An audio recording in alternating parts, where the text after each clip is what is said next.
عليكم ورحمة الله وبركاته. الحقيقة حلقة النهاردة عايز أقول لك إن هي حلقة مهمة وهتهم كتير سواء من الأهلاوية أو الزملكاوية في موضوع إمام عاشور، وكمان هوصل رسالة هتكون واضحة وصريحة للجماهير من الطرفين.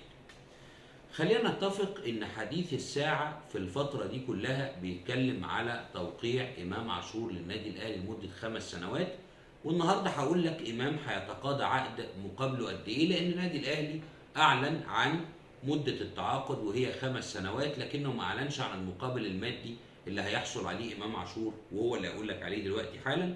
إن إمام هيحصل على $1,000,000 في الموسم، بالإضافة إلى $500,000 هي قيمة الإعلانات اللي هتكون موجودة مع النادي الأهلي الفترة اللي جاية. يعني الإجمالي $1,500,000 في الموسم. ده رقم كبير، رقم كبير جدا طبعا، لكن هل اللاعب يستحقه فنيا أو لا يستحقه فنيا؟ هل هيفيد الأهلي فنيا ولا مش هيفيد الأهلي فنيا؟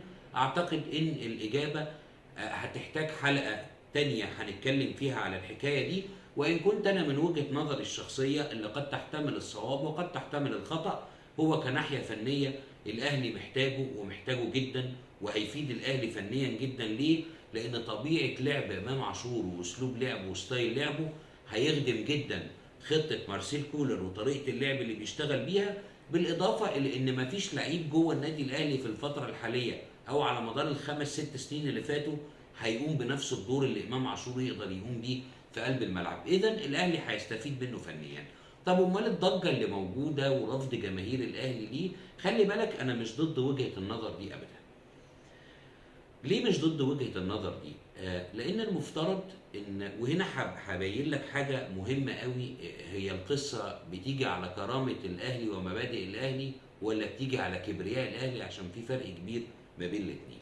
خلينا نتفق إن جماهير النادي الأهلي اللي رافضة تواجد إمام عاشور في النادي الأهلي ده بسبب واقعة السب اللي كانت موجودة للكابتن صالح سليم رحمة الله عليه، واحتفاله مع زملائه في الزمالك بشكل غير لائق، وتعديه على وليد سليمان لما كان كابتن النادي الاهلي خلال هذه الفتره. لكن هي في الاول وفي الاخر وجهات نظر.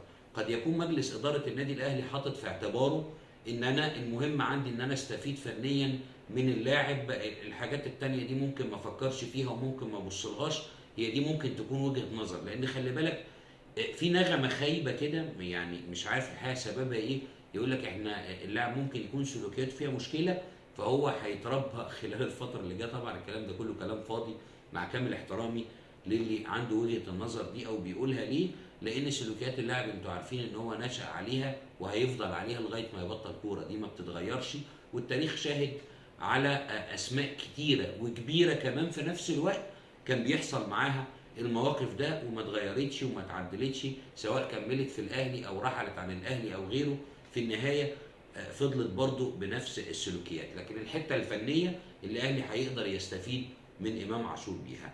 طيب هل بقى غضب جماهير نادي الزمالك من انضمام امام عاشور ده غضب ليه مبرر ولا القصه ايه؟ ممكن تكون يعني من نوعيه جماهير الزمالك اللي هي يعني ممكن حزينه من اللاعب، واخده على خاطرها من اللاعب. ده امر طبيعي وامر منطقي ان انت بتشوف لاعب كان موجود عندك في فرقتك وبعدين بينتقل لنادي منافس، فطبيعي يكون ده موجود عندك. لكن اللي مش طبيعي ان الناس تكون فاكره ان الازمه هتخلص عند امام عاشور. يعني وخلي بالك ده مش معناه ان في لعيبه او ان انا عايز اوصل لك رساله ان في لعيبه ممكن تنضم. في لعيبه ممكن تنضم، وعلى فكره هبقى اكشف لك لما يحصل اعداد وتفاصيل ايه اللي بيحصل فيها. لكن النهايه ان امام عاشور، طارق حامد، محمد ابو جبل، اشرف بن شرقي، احمد سيد زيزو، مصطفى محمد، كل دي لعيبه كانت موجوده في نادي الزمالك، بالاضافه لطارق حامد كان في نص الملعب. كل دي لعيبه كانت موجوده في نادي الزمالك والونش كان في عز تالقه، ومع ذلك انت فشلت في الحصول على دوري ابطال افريقيا. يبقى في النهايه ما تحزنش ان امام عاشور مشي من عندك، لان المشكله مش في امام عاشور. طب وليه امام عاشور ممكن ينجح في الزمالك او ما نجحش في الزمالك وانه يحتفظ بيه او يفضل محافظ عليه، وممكن ينجح في الاهلي؟ يا جماعه والله هي منظومه قصه عشان تبقى فاهمها. امام عاشور لما الزمالك قرر انه يبيعه بمبلغ 105 مليون جنيه، مفيش كوبري هيتعمل هيدفع في لاعب 105 مليون جنيه عشان يتعمل له كوبري. هي القصه النهارده مين اللي ما حطش بند في عقده في اعاده البيع؟ اللي عملوا العقد في نادي الزمالك. مين اللي فشلوا في الابقاء عليه والابقاء على بن شرقي والابقاء على طارق حامد؟ هما المسؤولين في نادي الزمالك.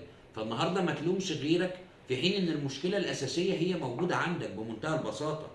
يعني الازمه موجوده عندك، فما تحملهاش لغيرك. انا بقول لك بكوكبه النجوم اللي فشلت في الحفاظ عليها، وحتى وهي كانت موجوده ولعبت بيهم نهائي دوري ابطال افريقيا، ومع ذلك ما قدرتش انك انت تحصد لقب البطوله. فلما امام يمشي او غيره يمشي او غيره يمشي، هي الازمه مش في اللاعب. لازم تكون عارف كويس قوي ان الازمه في المنظومه.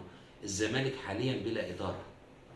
الزمالك بلا اداره، وخليني اكون صادق معاك بشكل اكبر، ما هواش حاليا. الزمالك من فتره كبيره وهو ما عندوش اداره. سيبك بقى من قصه الزوبعه اللي بتحصل والتصريحات اللي بتحصل في وسائل الاعلام، عشان كمان انا مش عايز حد يشتغل جماهير نادي الزمالك في ملف الصفقات. هي القصه انك انت النهارده ما انتش قادر تجمع الغرامه اللي موجوده عند سبورتنج لشبونه عشان تدفعها، عشان ما تتمنعش الفترتين قيد تاني. يبقى هتبرم صفقات؟ طب ما هو تشغلوا دماغكم شويه. يعني في ناس بتبعت كتير وتسالني وتسال غيري الزمالك ممكن يتعاقد مع مين والصفقات وملف الصفقات. يا جماعه النادي ما فيهوش فلوس. مشاركتك في البطوله العربيه انا كنت من انصار ان الزمالك يعتذر عنها، لكن هو شارك عشان هو في امس الحاجه للاموال اللي هتكون موجوده وهتطلع نظير مشاركته للبطوله. لكن ما تنتظرش ان الزمالك هيعمل حاجه بمجموعه اللعيبه اللي موجوده اللي مصر كلها شايفاها. ومع ذلك اوزوريو برضه، وبالمناسبه هو مدير فني جيد لكنه جاي في التوقيت الخاطئ. ما تنتظرش ان الناس دي ممكن تأدي وتعمل حاجه. فانتوا الازمه اللي موجوده هي ازمه اداريه بحته، والازمه دي مستمره مع نادي الزمالك. مفيش فلوس الزمالك يقدر من خلالها انه يستعين بصفقات ان هو يجيبها، وبالتالي الصفقات لن تتعدى لاعب او اتنين بالكتير قوي، ومش هتكون صفقات سوبر. لان الصفقات السوبر محتاجه ايه بالظبط؟ محتاجه فلوس النادي يدفعها. فمش عايز جماهير الزمالك تبقى حزينه خالص من انتقال امام عاشور للاهلي، وعايز جماهير الاهلي اللي هي ممكن تكون يعني كانت رافضه تواجد امام عاشور بسبب خروجه عن النصر الفترات اللي فاتت تديله فرصه فنيه، لانك خلاص اصبحت في عالم احتراف. وده يعني انا شخصيا بعد حسام وابراهيم ما تركوا النادي الاهلي وكان الكل بيتكلم على الاخبار وبيقول لك ان حسام وابراهيم رايحين الزمالك، انا شخصيا وقتها قلت انا مش هصدق ان هم رايحين الزمالك غير لما اروح واتفرج عليهم في اول تمرين بتشيرت نادي الزمالك. فالقصه النهارده اصبحت ايه؟ انت تقدر تعمل ايه كاداره وما تقدرش تعمل ايه. اداره الزمالك دلوقتي لا تستطيع ان تفعل اي شيء، واداره الاهلي حاليا تستطيع ان تفعل كل شيء. اشوفكم في حلقات جديده.